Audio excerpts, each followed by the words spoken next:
Yes, it's the Gay Family series starring Lucille Ball with Richard Denning as Liz and George Cooper. Two people who live together and like it.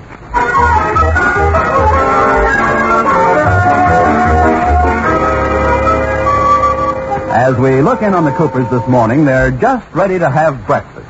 Good morning, George. Hey, what are you so gay about? Because we're going to the Starlight Roof with the Rickies tonight. I've always wanted to go there. Uh-oh. Was that tonight? Yes, and I'm going to wear my brand new dress and a pair of... What do you mean? Was that tonight? No, we can't go, Liz. Mr. Atterbury's coming over with Mr. Forsythe. Oh, George, can't you put them off? Tell them you broke your leg or something. Oh, sure. They wouldn't suspect anything when I walked into the bank in the morning. Well, after we come home from the Starlight Roof, we can break your leg. I'm sorry, honey. Mr. Forsythe is too important. He was just elected to the board of directors. You'll just have to call the Rickies and tell them we can't make it. No. Liz? Baby, won't you think of me Look. once... Pouting won't get you anyplace. So just slide that lower lip back about a foot.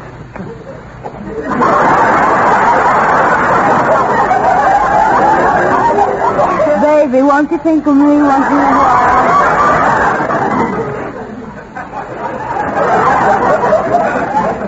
Now, why don't you think of me once in a while? You know, all business isn't done in offices, Liz. There are more important things for women to do than taking care of the house and cooking and looking after children. There are? Well, I should say so. Hey, wait a minute. You have a maid to take care of the house, you don't know how to cook, and we don't have any children. Hey, what do you do all day anyway? What do I do all day? Well, I like that. I spend the whole afternoon. Most of my time is taken up by... I'm going to call the Rickies. That's better. And see how nice you can be to Mr. Forsythe this evening. Oh, is he bringing his horsey wife and that jerky son of his along? His wife's out of town. I don't know about his jerky son. Now, stop that, Liz. You'll get me in trouble. Well, he's sure to bring along some of those stale stories of his. Yeah, and that's another thing. He fancies himself quite a storyteller, so laugh it up. I'll laugh at everything but that story about the dog and cat. You know, the cat can't sing a note, the dog's a ventriloquist.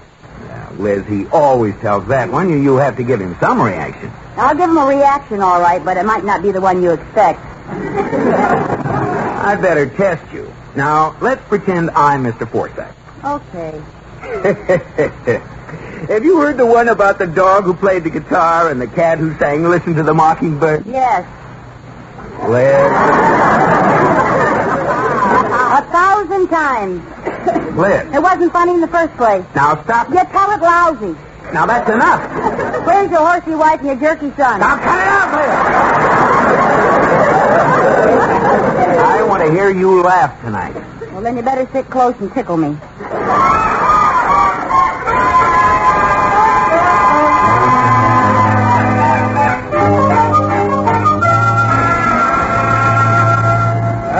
Good dinner, Liz, girl. Oh, yes, indeed. It's a wonderful dinner, Mrs. Cooper. It certainly was wonderful. Well, thank you, Mr. Forsythe. Yeah, well, hey, I just happened to think of a very funny story. Well, here we go. Oh, this one is a Jim Dandy. It's a real pipperoo. Say, have you heard the one about... No, I haven't. No, how does it go? But, No, really, we haven't heard it. Go ahead. But I haven't told you what it's about yet. It doesn't matter. They haven't heard it. They might have. Want to bet? Is it about the dog who played the guitar and the cat who sang? Yes. They haven't heard it. Go ahead. Well, it seems there was this dog. Oh, you see, and he played the guitar while a little cat sang, Listen to the Mockingbird. Yeah. You're sure you haven't heard this one? No, and I'm dying to see how it comes out. Oh, I can't stand it. Well, his booking agency took him down to a theater manager. He was amazed, and he said, "That's amazing. Now, here's where it gets really good." The agent said, "Look, before you hire them, I think there's something you ought to know." Something in my throat. Have a glass of water, please. Miss Cooper? Liz! Huh? Oh, that's very funny.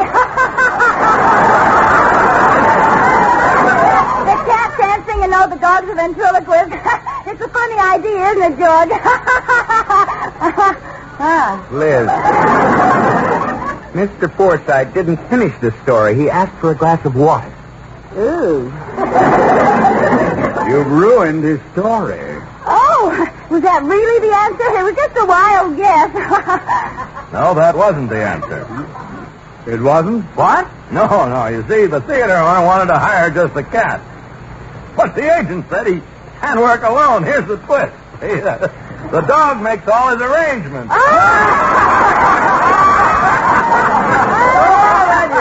Oh, that's rich. Tell me, Mr. Forsythe, how's your family? Your cute little wife and your adorable son. Oh, they're fine, Mrs. Cooper, although my son, Wally, is really having a very trying time right now. Oh, what's wrong with the boy? His first big formal dance is next week, you see, and it seems everybody in his crowd knows how to Samba, but poor old Wally. Oh, for goodness sake. Children worry about the silliest things, don't they? Doing the Samba is so easy. You know how to do the Samba?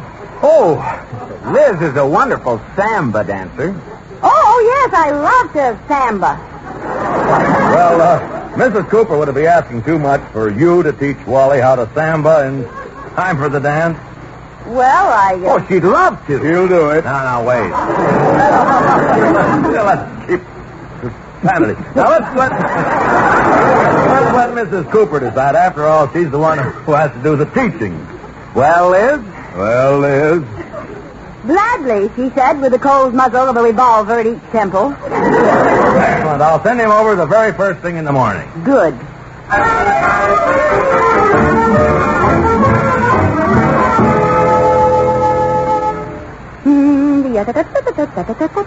Mrs. Cooper, what are you doing dancing around the living room? Oh, haven't you heard, Katie? I'm opening up a dance studio. Huh? Yes, all you need is 6 lessons with Liz Lazonda.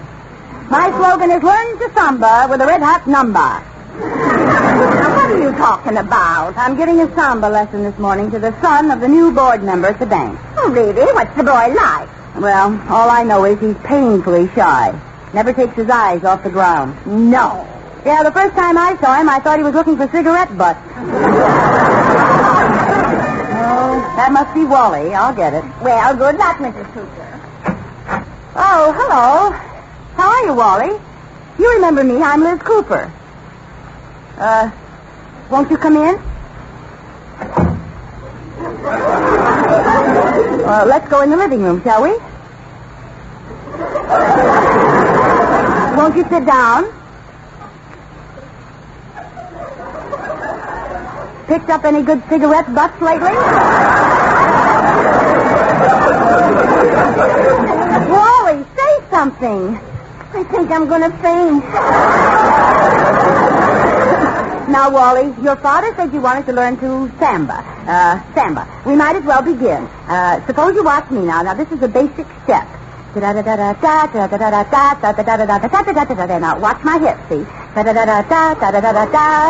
Do you think you can do that? Well, why don't you say something? I'm watching your hips. Wally, look, the step is very simple. And this time, look at my feet.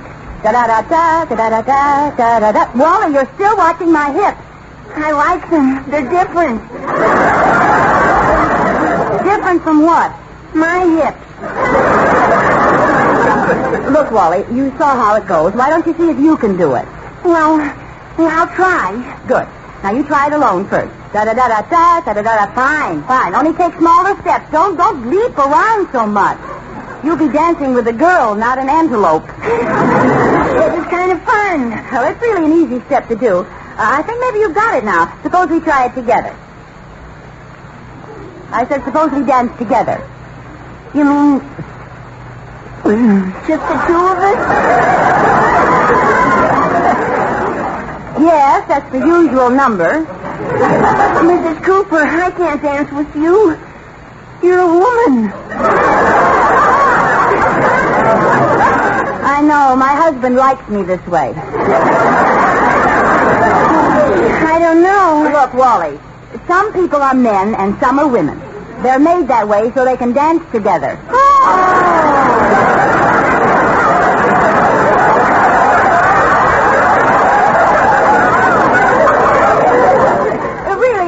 simple, Wally. Now let's try it. Okay. Da-da-da-da-da, da-da-da-da-da. Hey, this is all right. Oh, I think I'm catching on. Da-da-da-da-da. Cooper. Oh, I'm sorry I stepped on your foot. You don't think it's broken, do you? Oh, no, my shoe always bends under like this. Well, if it isn't broken, we might as well go on dancing, huh? I'm beginning to like it. Me too, Wally. I haven't had so much fun since I stepped on a rusty nail. On with the dance.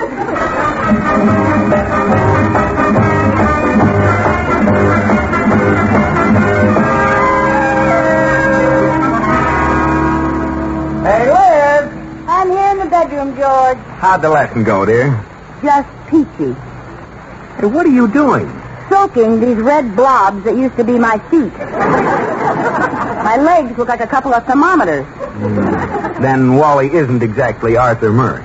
George, Wally dances the samba like a kangaroo with hot coals in its pouch.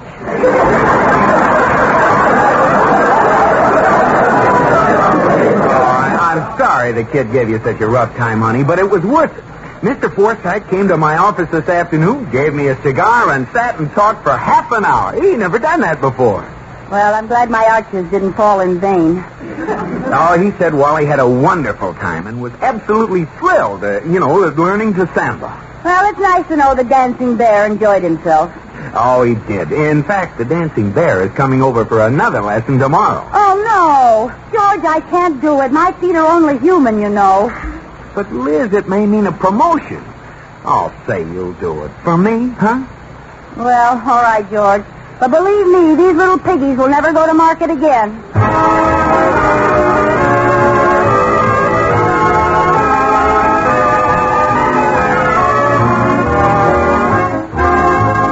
We find Liz in the unaccustomed role of dancing teacher. Right now, she's giving Wally Forsythe his second samba lesson. They're dancing not cheek to cheek, but shin to shin. Oh, well, Wally, that was fine. You've improved a lot. Gee, you really think so, Mrs. Cooper? I certainly do. We've been dancing for 5 minutes. You've only stepped on my feet 6 times. It was real true to you to wear Mr. Cooper's old football shoes. Yeah, you don't get to my toes for 3 inches. Well, shall we try it once more? Mrs. Cooper, before we try dancing again, I'd like to ask your advice about something. Well, all right, Wally. Maybe we'd better sit down. And shall we sit here on the couch? Well, Oh, it's all right, Wally. I'll sit at one end and you can sit at the other. well, We could put a pillow between us to make it proper. well... I'll tell you what. I'll go upstairs and you call me on the downstairs phone. Oh, no, it's all right, Mrs. Cooper. So we'll sit on the couch. All right, now, Wally. What do you want advice about? Oh, I know it sounds awful silly, but I'm in love. You are, Wally? Yeah, with a girl. Well, you couldn't have made a better choice. You see, she doesn't know it yet, Mrs. Cooper, and I wanted to ask you, should I tell her or keep it to myself? Of course you should tell her, Wally. But you don't know how bashful I am, Mrs. Cooper. Even in school, when I want to leave the room, I don't hold up my hand. I climb out the window.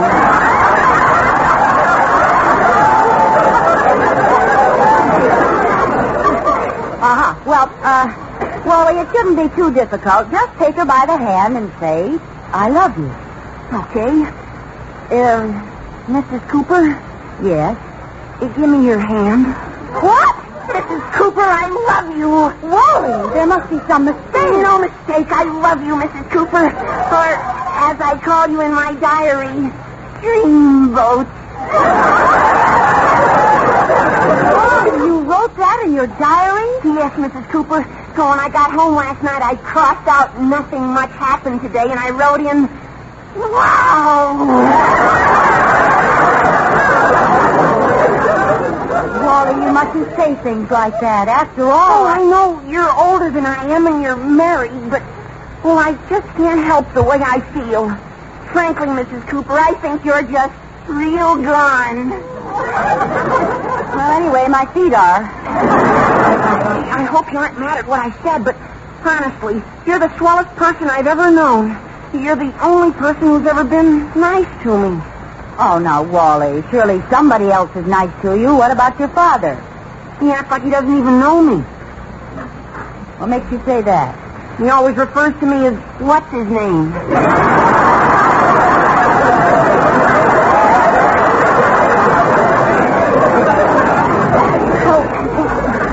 Wally, I'm very flattered that you think you're in love with me, but you must remember I'm married to George. Gee, I forgot all about Mr. Cooper.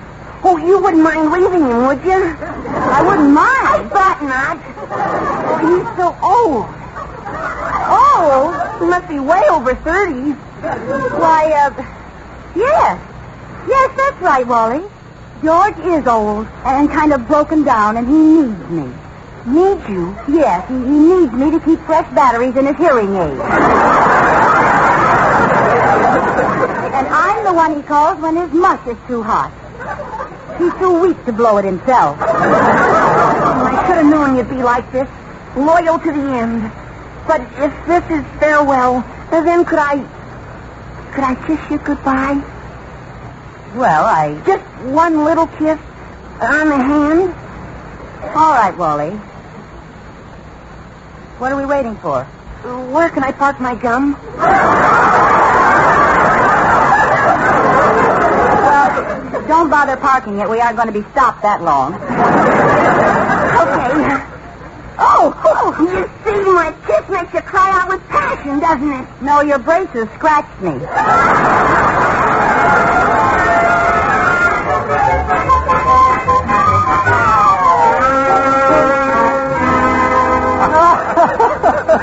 Can you believe it, Mr. Atterbury? Tell us more, Liz. What did Wally do there? Well, then he took me by the hand and said, Mrs. Cooper, I love you. Why, that little devil.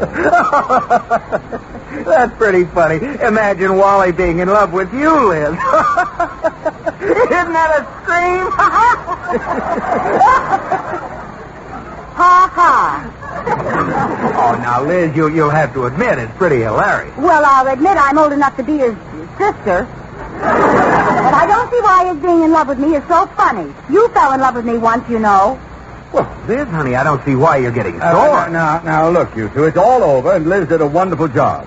George, we're in solid with foresight, thanks to her. Oh, it wasn't so much. Oh, yes, it was. And to show my appreciation, I'm going to take you out on the town tonight. Anywhere you want to go. Oh, could we possibly go to the Starlight Roof? Why not? Oh, wonderful. I have come back. I have to see you again, Mrs. Cooper. Wally, what are you doing here? Mr. Cooper, your wife and I love each other. Madly. And I want you to give her up. After all, you're old. Your hair is streaked with gray. Your face is all lined and saggy. And your stomach is... I'm Mr. Atterbury. That's Mr. Cooper. Oh, I'm sorry. Mr. Cooper, your wife and I love each other. Don't we, Dreamboat? Wally. What Dreamboat? Go away. No, stay here. Speak up. Blow your whistle, Dreamboat. George, Mr. Atterbury, please. I've decided to take you away, Mrs. Cooper. I can't leave you here, a nursemaid to an empty shell of an old man. Wally. Sometimes it's merciful to be cruel. Tell your husband what you said about him today.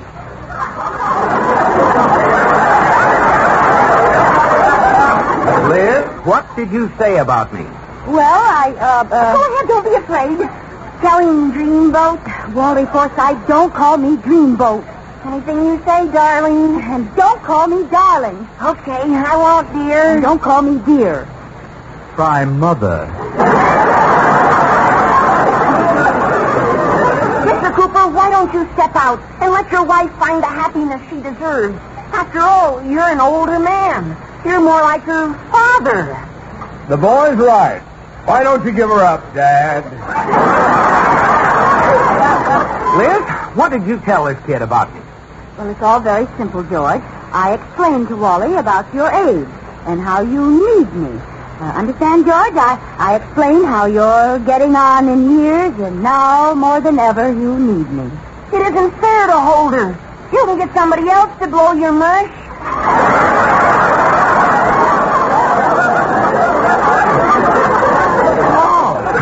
Oh, yeah.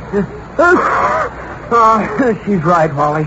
I need her now more than ever. If Liz left, there'd be nobody here to knit my shawl. And when my rheumatism twists me in knots, who'd untie me?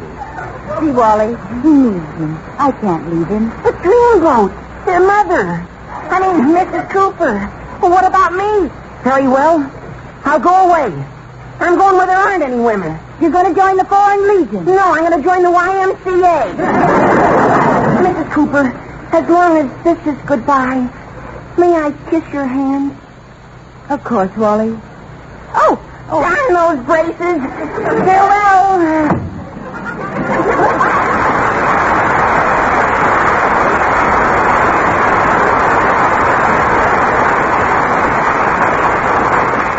Oh, wasn't he sweet?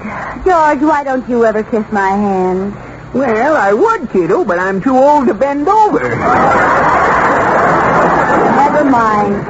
Well, now that Liz's grimy amours are out of the way, shall we go to the Starlight Room? Oh, yes, let's. I better get dressed. Oh, George, we're finally going to the Starlight Room. I'll get it. Hello? Oh, hello. How are you, sir? Tonight? Well, Oh, yes. Yes, it'll be all right. I'll tell her. Goodbye. Who was that, George? Mr. Forsythe. He's on his way over here. What on earth for? Well, you did such a good job with Wally. Now, he wants to learn the Samba. Oh, no!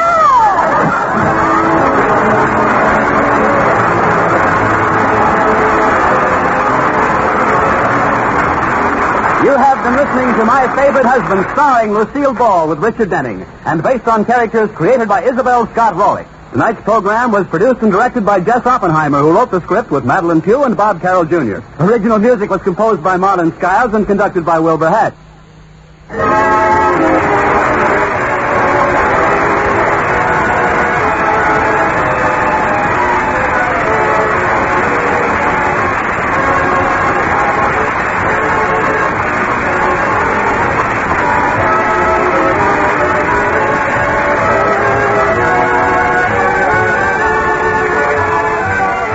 My Favorite Husband has been presented through the worldwide facilities of the United States Armed Forces Radio and Television Service.